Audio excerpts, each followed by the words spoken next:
एक सुनसान रास्ता है। चारों तरफ खामोशी छाई हुई है। एक कार इस सुनसान रास्ते से गुजर रही है। रास्ता बहुत डरावना और खौफनाक है। यह कहानी खानपुर गांव की है। इस गांव में जिन्नात का कब्जा था। लोग इस गांव में अंदर जाने से डरते थे।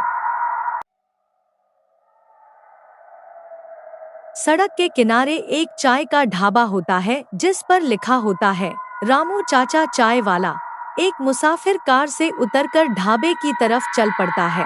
वहाँ एक अजीब सा आदमी बैठा चाय पी रहा होता है।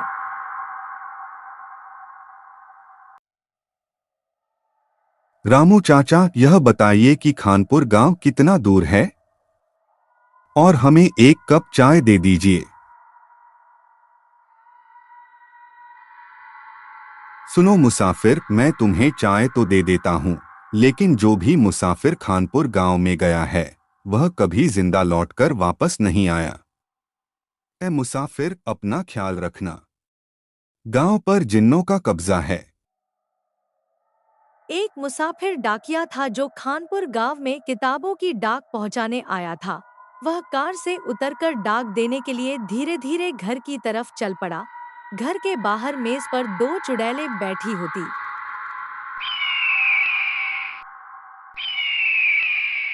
डाकिया अपनी डाक के साथ कमरे के अंदर दाखिल होता है। कमरे के अंदर एक जिन्न और एक औरत कच्चा गोश्त खा रहे होते हैं। डाकिया डर जाता है और डाक फेंक कर भाग पड़ता है।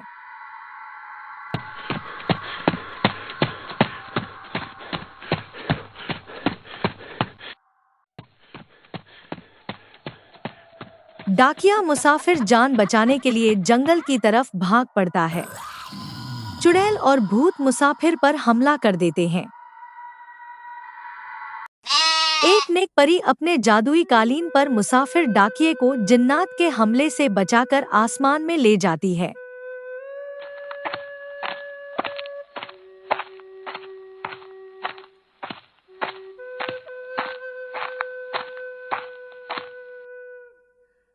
इस कहानी से हमें यह सीख मिलती है, जान लेने वाले से जान बचाने वाला बेहतर होता है।